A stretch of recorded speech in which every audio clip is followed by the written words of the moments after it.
Oi, gente! Aqui estou eu de novo, Delton Beraldo, no novo vídeo, nova composição na data de hoje, dia 26 de maio, o ano é 2025. Estamos continuando aqui a nossa série de vídeos sobre antiguidades. Eu tenho aqui alguns itens, eu trouxe um rádio. Aliás, 2 rádios e uma tesoura japonesa. E continuo com o capacetinho aqui na cabeça, porque nós temos conteúdos que têm a ver com ele. Nós vamos falar sobre produtos japoneses antigos. Vou tirar o capacete porque está estorvando um pouquinho, tá? Vamos colocar ele aqui na mesa. Então nós vamos começar o nosso vídeo falando sobre produtos manufaturados japoneses antigos. É importante, ou pelo menos é interessante a gente lembrar, ou pelo menos ter assim um resumo, como o Japão chegou a ser hoje uma das maiores potências eletrônicas, digitais, exportadoras de produtos para o mundo, né? Todos sabem que o Japão é um dos 10 países mais ricos do mundo. Por quê? Por causa do nível de exportação, de tecnologia. O Japão tem uma história similar à lá do Brasil. Começa em 1870, quando o Brasil ainda era império. E quem era o imperador, todos nós sabemos, né? Dom Pedro II. 1870, todos nós estudamos no colégio sobre a Guerra do Paraguai. E o Brasil não era república, como é hoje, assim como o Japão também não era. Havia um imperador. Deixa eu lembrar o nome dele aqui, o imperador Meiji.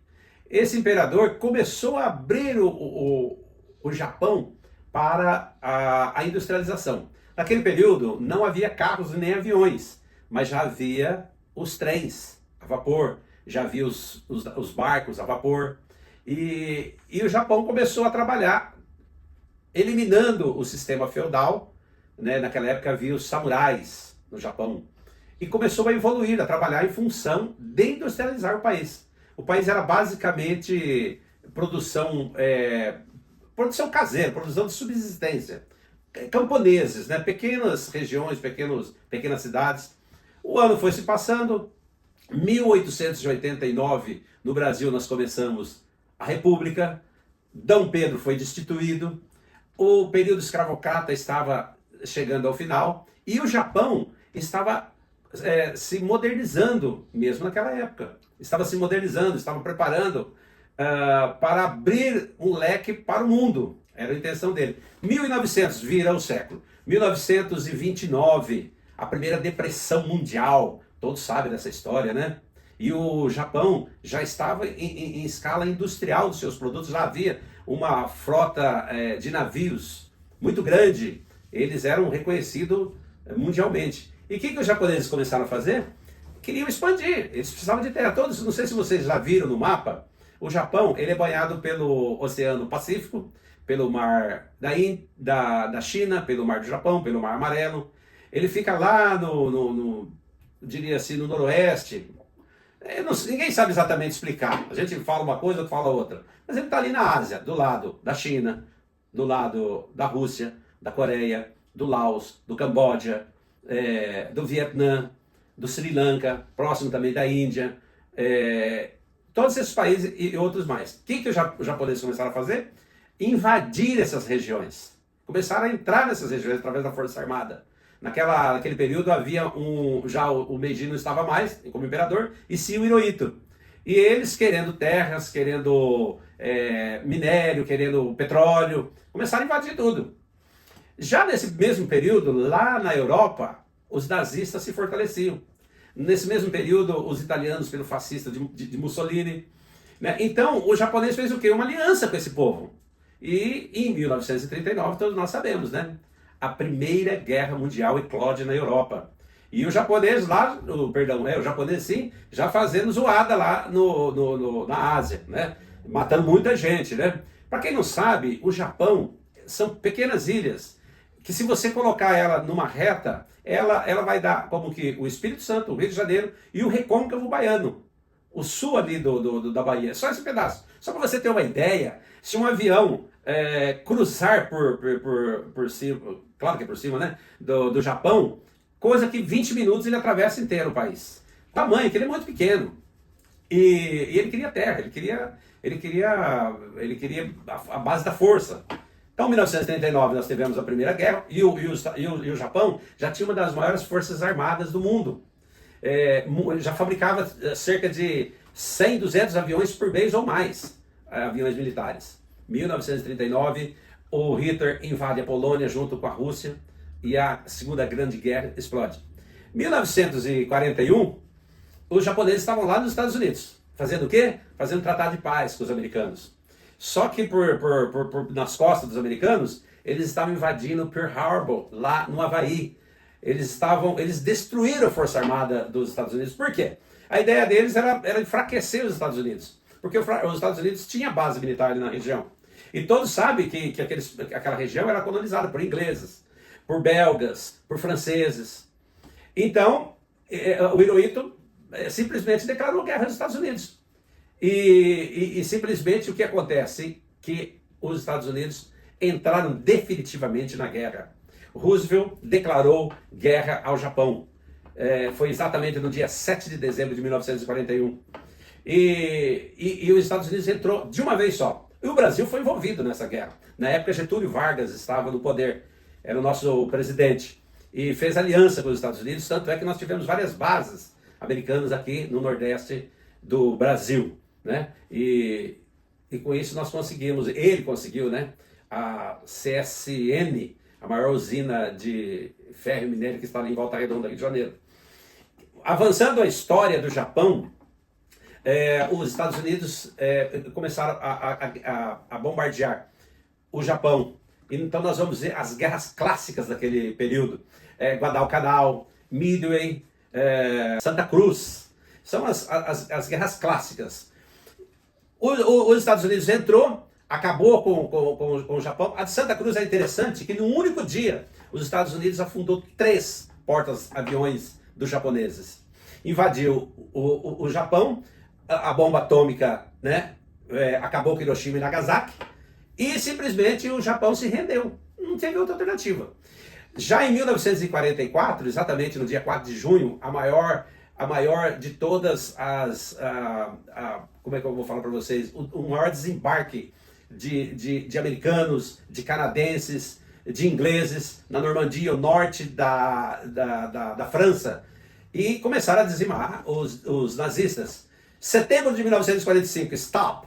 Encerrou-se a guerra, os aliados ganharam, o Japão estava detonado, acabado, destruído, e como que é a maior potência do mundo até o dia de hoje? Por quê? Lembre dos samurais que eu falei? Os samurais ele tem assim uma regra, muito disciplinados, né? Essa herança que os japoneses têm. Os Estados Unidos tinham interesse na região. O que ele fez? Começou a reerguer, restabelecer o Japão. E como eles têm essa herança do estudo, da educação, da ciência, da tecnologia, já havia muitas empresas naquela época que existiam, né? A Sony, a Sanyo, a Sharp, a Panasonic, a própria Honda, 1948, a Yamaha, que já produzia produtos musicais, já começava em 55 a produzir motos, e a Toyota, enfim. E os Estados Unidos tinham interesse naquela região. Por quê? O socialismo dos russos e dos chineses estava invadindo a região. E os Estados Unidos criou ali as bases militares dele. O Japão começou a ser fornecedor de armas. Já no ano de 1955, começou a Guerra da Coreia. Coreia do Norte, Coreia do Sul, socialismo. Pra você entrar nesses detalhes dessa guerra. 1969, a Guerra do Vietnã.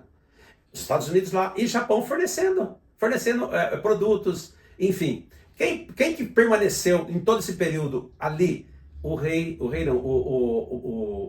Hirohito, que era o príncipe deles, o imperador, foi o único ser que continuou na liderança, não foi punido, não foi destituído, começou, porque eles têm uma educação, eles têm uma cultura muito grande.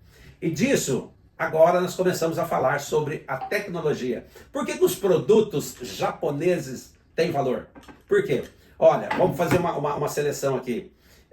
Designer, tecnologia, ciência, durabilidade, resistência, detalhe, valor pós-venda, valor de usado, vendido.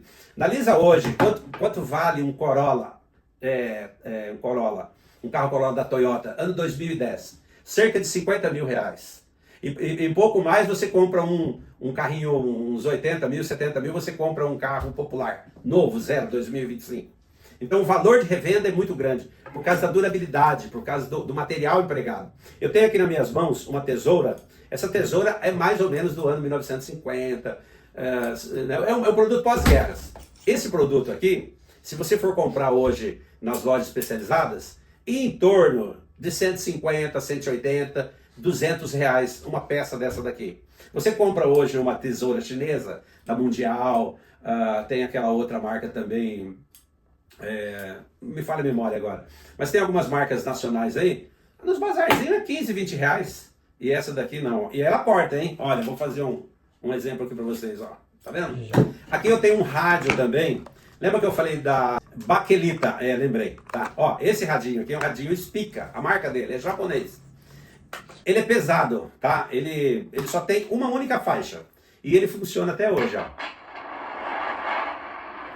Ele não vai funcionar, assim, de aparecer assim uma estação aqui, porque ele só tinha ondas curtas, quer dizer, só o AM, né?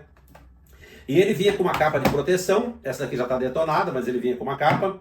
É o primeiro rádio que saiu da energia, não precisava mais energia. Poderia ser usado através de pilhas, né? Ou baterias. E ele tem uma entradinha aqui, vocês podem perceber, uma entradinha para fone de ouvido. Então era muito comum esse tipo de... comum não, estava começando, né? Era o princípio dos primeiros rádios, né? Quanto custa um rádio desse? Exatamente esse daqui. Funcionando, assim, japonês. Olha, é em torno de 250 reais. É vendável. Nós temos um outro aqui, esse daqui já é um Sony. E também funciona, viu? Ó, vou ligar aqui para ver se vocês conseguem.